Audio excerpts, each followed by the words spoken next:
لوگ عشق مجازی میں شہوت کی طرف توجہ کر کے اپنے عشق کے پار کو، جو کہ حقیقت کی طرف پرواز کا سبب بن سکتا تھا، برباد کر کے بیٹھتے ہیں۔ انسان کو نہ کسی بیماری سے مایوس ہونا چاہیے اور نہ کسی مادی نقصان پر زیادہ غم کرنا چاہیے۔ ہر بیماری اور نقصان میں کوئی بھید ہوتا ہے۔ جسم کی بیماری یا مال کا نقصان کسی بڑی مصیبت کا صدقہ بن کر اس کو ٹال دیتا ہے۔ جہاں کہیں بھی ویرانہ ہو، وہاں سے خزانہ ملنے کی امید ہوتی ہے، تو پھر تو ویران اور ٹوٹے ہوئے دلوں میں حق کے خزانے کی تلاش کیوں نہیں کرتا؟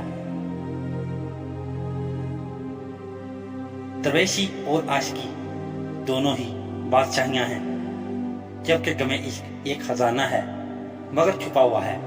میں نے خود اپنے دل کے خانے کو ویران کیا کیونکہ میں نے جان لیا کہ خزانہ ویرانہ ہے۔ جو عقل مند ہیں وہ اپنی عقل کو اللہ تعالیٰ کی ذات مبارکہ اور صفات کو سمجھنے صرف کرتے ہیں، جبکہ بیوقوف لوگ اپنی عقل کو دنیا کے کاموں میں استعمال کرتے ہیں۔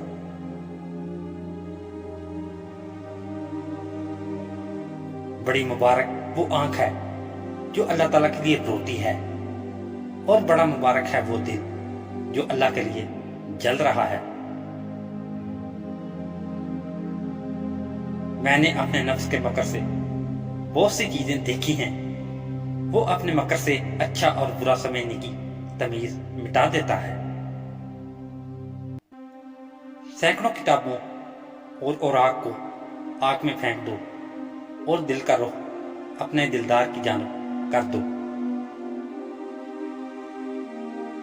جب دنیا والے تمہیں گھٹنے ٹیکنے پر مجبور کر دیں تو یہی بہترین وقت ہے سجدے کا۔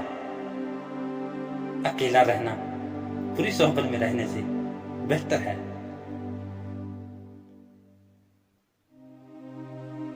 جو شخص قلبی بصیرت کے ساتھ آسمان کو دیکھے گا، اس کو نظر آئے گا کہ وہاں ہر وقت قدرت کا کوئی نہ کوئی مظاہرہ ہو رہا ہے۔ جب رات شروع ہو جاتی ہے تو عاشق اللہ سے شدید محبت کی وجہ سے بیدار اور ہوشیار ہو جاتے ہیں۔ رات کو سو جانے کے بعد قیدی قید خانے کی تکلیف سے اور بادشاہ اپنی بادشاہی اور دولت کے احساس سے بے خبر ہو جاتے ہیں۔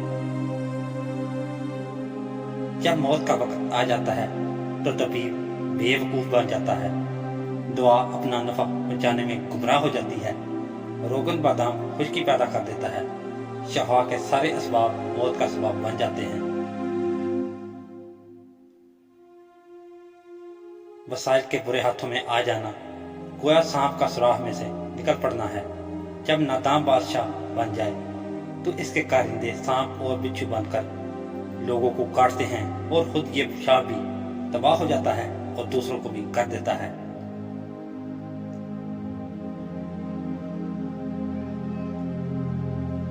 تنگی کشادگی کے ساتھ ہے، خبردار مایوس مت ہونا، تو اس موت سے دائمی زندگی میں راستہ پاتا ہے۔